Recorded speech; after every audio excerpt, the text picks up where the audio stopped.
And we are joining right back on to our Game 2 victors, holding the record for the highest elim victory royale so far in this round 4 of the first qualifier. Voxe, DKS, and they are looking healthy. Hasn't been a 20 bomb though. Hasn't been a 20 bomb. We're still waiting for the first 20 bomb. I'm kind of guessing who I think it will be. I mean, this team has his best shot as any, and if judged by their loadout, it could be in this game. Obviously, in terms of rarity, they could do a little bit better, but they do have the Hammer Pump, the Thunderburst SMG, and, you know, shout out to Reese Hub and in one of his shorts, learning how to really utilize that Thunder SMG, how to break the builds, take control. It's more than just damage, and which is why that weapon is in everybody's inventory. You see it here in Scrams as well. Trips in a tough spot. Let's see if he can get out of it. There it goes in action with a little help for Noxy. They're able to get out. One goes down, 2 to follow. Wings, he uses his wings. He flies back to the lobby. Let's see if he can land in another game. That was played so well. I mean, both players of the team got left with little to no HP. The change in focus there is Trip takes out one, but quickly tries to disengage. His duo partner helps him out there, and his duo partner tanks that shot. Both of them left with less than 20 HP, but still came out on top. Looking at it again, another zone up in the mountains. Find kind of like a repeat here we're seeing, Jacob. Some sort of theme might be going on with these zones. As I see time and time again, players rotating on this side of the map. Nebs, though, eye drop. 6 zone. Already 7 elims to their name. I think must be feeling good. A lot of players, especially on this side of the map, are just utilizing those high elevations. You mix those with the static launch pads, and then you add in either the Flowberry or the Flowberry Fizz with those launch pads to cover so much distance so quickly.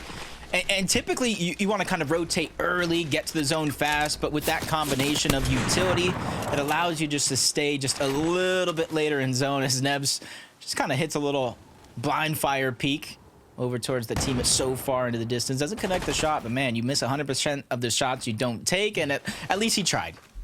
At least he tried, you know, that's the important part. I'm kind of mesmerized by this leaf here on Fastroki's build. It's almost blocking him here. It's a nice leaf, I'd say. Anyways, we'll see what type of rotate they've got to do here. As they are under the train tracks, once again, like that first match we saw, but meanwhile, making use of bushes. Bushes with the Reaper combination. If you have that sniper rifle, you can open up a lot of opportunities to take those free shots and even conserve a lot of materials here by just waiting in a bush. But you do always have that risk of having an unlucky shot get connected right onto that bush. But the odds of that are quite low. The issue is 91 below. They need some damage from being the elim leaders in a single match to now not having a single elimination and being below the Storm Surge threshold. It puts that much more pressure on this duo.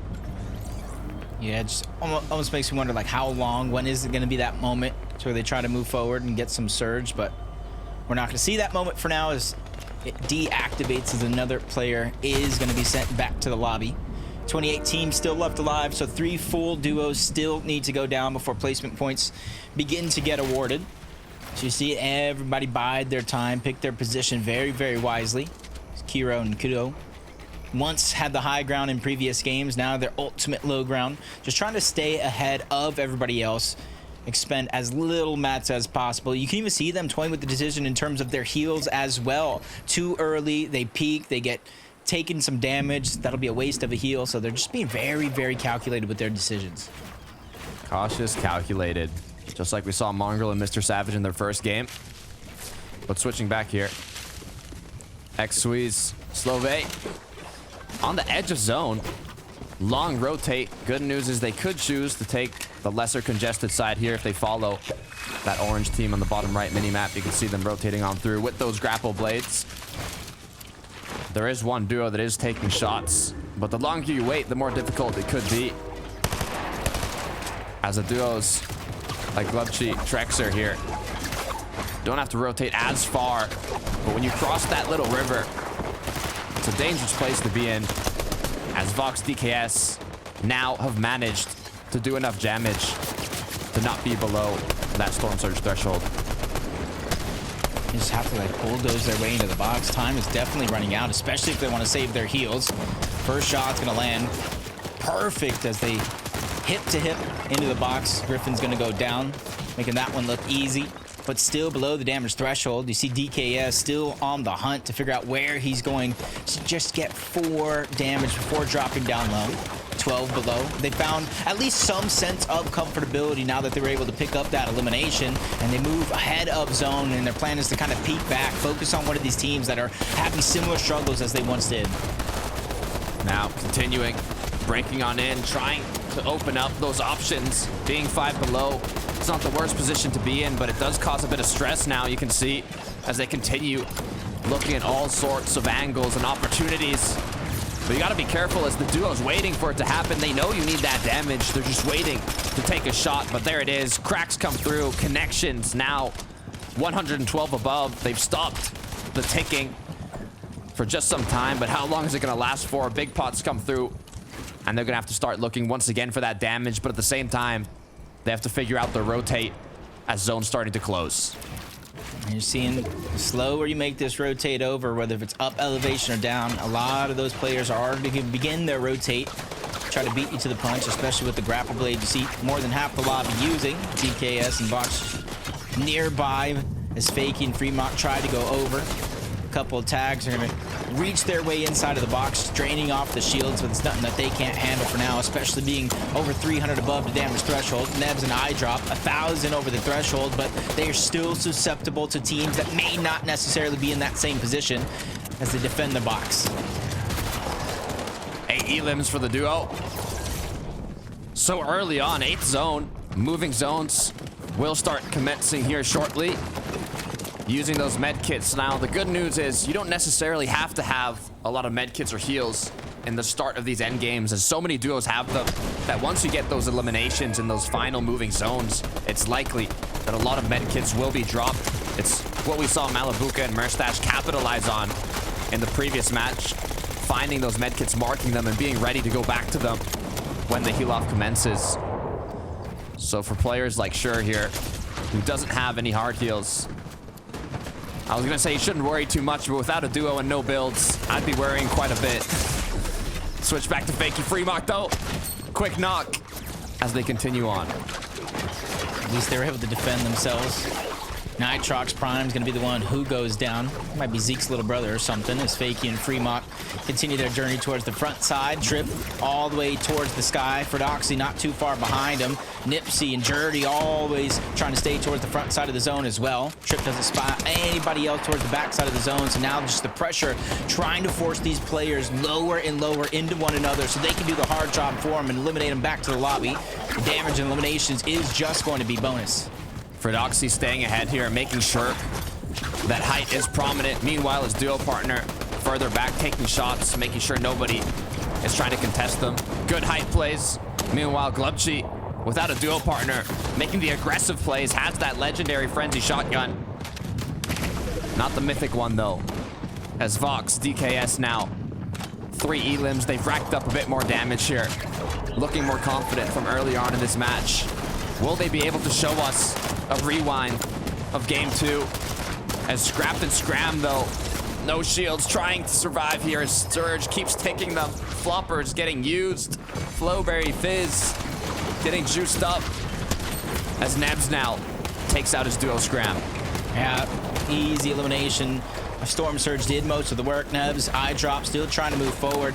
10 eliminations so far. That's definitely going to boost them up the leaderboard, but they want to go even further up. Similar to DKS and Voxe, but they want their second victory royale, and that means fighting for height, trying to take it away against Trip and Fordoxy. They're going to get it for now and continue to force them low. This is a great situation to be in. Other than Voxe, DKS fully separated from one another and even taking fall damage to reunite. Be careful, materials are running low. DKS Voxe now have to drop down, and you know that Trip for Doxy are going to be looking up. They're going to be looking to take those pop shots as Voxe now makes his way down below. 400 brick to work with, quickly building on up as Fremont has been knocked down. Fakey left alone, 26 HP to his name. as he has to survive for as long as possible. Gets taken out though. Nebs, double-digit elims for this duo, racked up to 11. Looking for more as Trip now left alone, refreshing his loot. The 20 is still possible for them if they can keep things rolling. Trip trying to do it in his own mind, but it's just about staying alive and separating himself from all this madness. 40 HP and a dream. He at least has the flow berries to get some shield, even though it won't be max. Combine that with the utility. It might be what he needs, but they're just so aggressive into the box. Trip goes down, sent back to the lobby, but at least he got a good amount of points for his efforts. Pure chaos down below. Meanwhile, DKS and Voxe have the freedom, taking shots from the sky. Nebs now up to 7 elims. iDrop has almost gone down, barely up as Nebs gets another one, gets 2. That's 9 elims to Nebs' name, and he is not finished. Yeah, the medkit's beginning for iDrop. He's trying to get back into the game. Nebs, he doesn't have the opportunity to do the same, so he's going to be the disruptor in this end game, trying to save the life of his teammate. But a nice shot from Voxe over the top. The box is open. He goes around the top and drops both Nebs and iDrop back to the lobby and is on the hunt for the final elimination as he secures it and another victory royale. Voxe, are you kidding me? Back to back to back, 3-piece in the end game, making sure that nobody has the option to play the heal off. He said, I'm keeping my duo up. I'm just going to eliminate everybody. You know, we don't have to play the heal off. What a play from Voxe. He won the game 2 of the broadcast. Now he's winning a game 4 of the broadcast. Can they be stopped? They even have 5 eliminations at this point and pick up a couple of more. And even though he had the medkit, you can see it clearly in his inventory. I told you, Takata, they have had enough and they want to take the game into their own hands. But where do they land on the leaderboard after a couple of big wins? Well, only Adam could let us know.